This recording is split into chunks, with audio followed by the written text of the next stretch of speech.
everybody. Kevin from the Wisconsin Room Folk Society here. It's about 2 o'clock Sunday morning and I'm up because it's been a really long day and kind of passed out pretty early.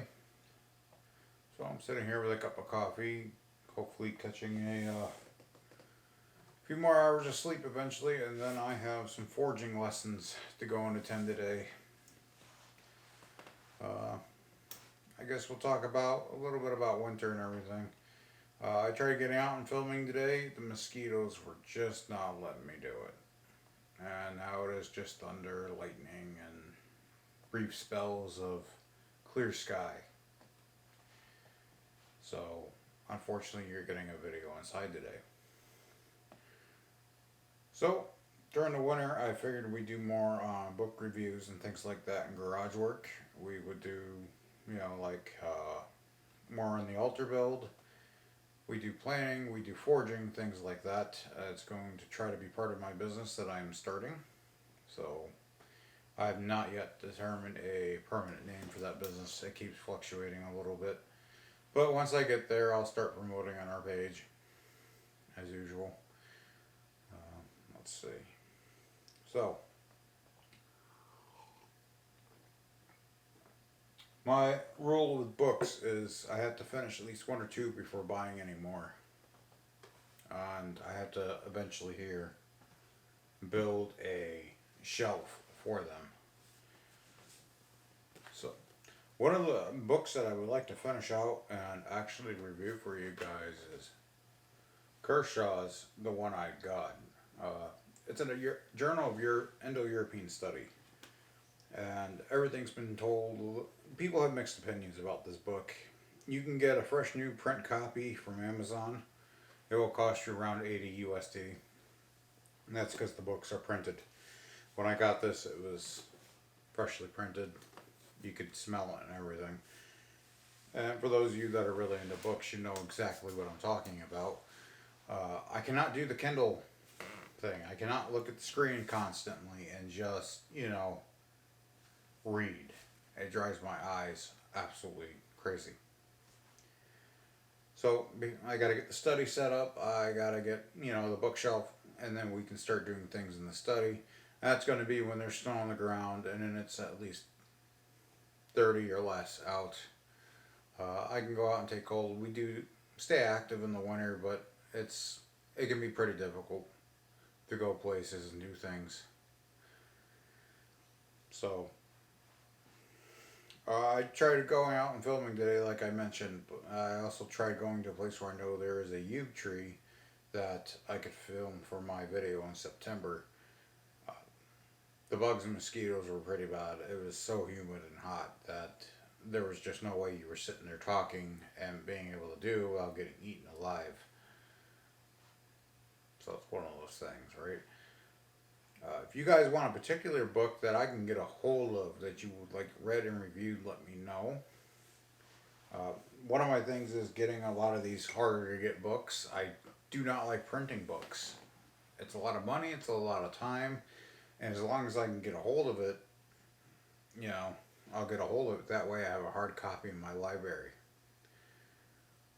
That's something that most heathens should actually probably start doing, especially in today's world of misinformation, is try collecting some of these older books and kind of get them into a will or something that they'll be taken care of. An archive, you could say. Just like most traditions, they're always going to evolve. Our ancestors' traditions evolve, always. And they would accept other gods in the foreign lands, like Thunar, Donar, Thor. It's the same deity, but the same principles, you could say, around the Indo-European section. And they would pretty much integrate some of the folk religions and things like that and become the custom of the land, but it would maintain its roots. And that's what we as traditionalists must start doing. We were told that we couldn't actually be traditionalists because we didn't know enough. Well, the Poetica, the Prosetta, and Saxo's writings, you got to remember who those people actually were. Snorri, they were all either monks, lawyers, or those Christians. Some argue that they were actual heathens. Well, Snorri anyway.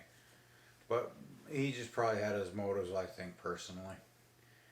Those stories are horrendously watered down, and I think the very important parts have been cut out for reasons. Because they did not want the revival of paganism to happen when the Abrahamic religion took over. So, everything we're going to do is going to be kind of in the age of new, based on the old traditions, but it's going to be the age of new. And we're going to try to replicate it as much as possible. But the problem, like I said, is there's not enough to go on, so it's going to have to evolve. And that is basically my bone line view of pagan traditionalism as well. You know, I look at a lot of the organizations today, and it's all about money. It's all about numbers, how many people I can have under me. And that's not what the Wisconsin Rural Folk Society is about. I do this on my free time, and hopefully I will ever, always keep it on my free time. If there is a very large project, yeah, I'll set something up for that. That's if there's interest and it being completed. Until then, we're just going to keep doing as we always have. I was having another discussion with an individual about Bitfrost, about how it's actually the Northern Lights. There was a meme rolling around that it was hijacked, the whole thing there, by the whole alphabet group. And, it's amazing the interpretation that people have today, like, oh, it's a rainbow, they must be visiting Midgard. It's the Northern Lights that many will tell you is Bitfrost. And they're only seen at certain sections at certain times in the world. So, we'll go into more depth about that in the wintertime when the more physical activities roll down a little bit. Like I said, we're active during the winter. We do some hiking and things like that, but it can be extremely difficult to get out and just do. I was planning on releasing my Euler video probably the third week in September, but I might actually push that back into October because, like our ancestors, we are having the Hunter's Ritual, and it is later in October this year instead of September. We usually go the first week of hunting season here in Wisconsin. And that's because, that's kind of the time it was done. It was the time of the slaughter. It was the time of the harvest for the food for the winter. They would go in and they would kill the winter predators, or start killing the winter predators for 9 days. And eventually I'm hoping the Hunter's Ritual gets to that level where we're out there for almost that 2 weeks. But until then, it's only 3 days. Which 3 is a sacred number, usually.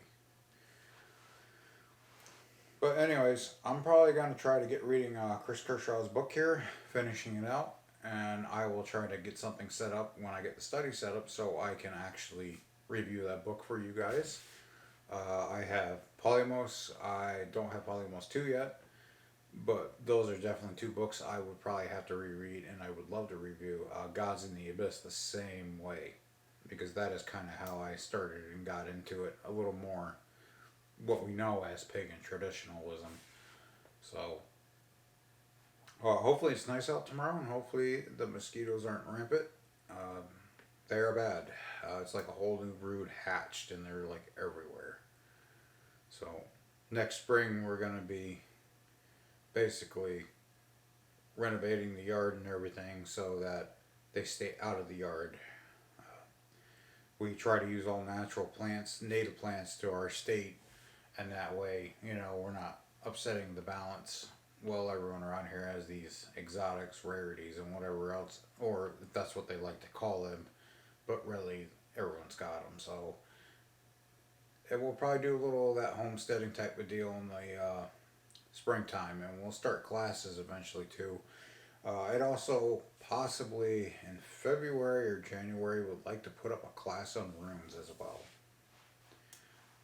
It's very hard for people to travel in the winter, so I don't know, maybe I'll do like an online orientation type of deal. Maybe I'll just wait until spring, and that will be our first meetup of the year for the Wisconsin Rural Folk Society.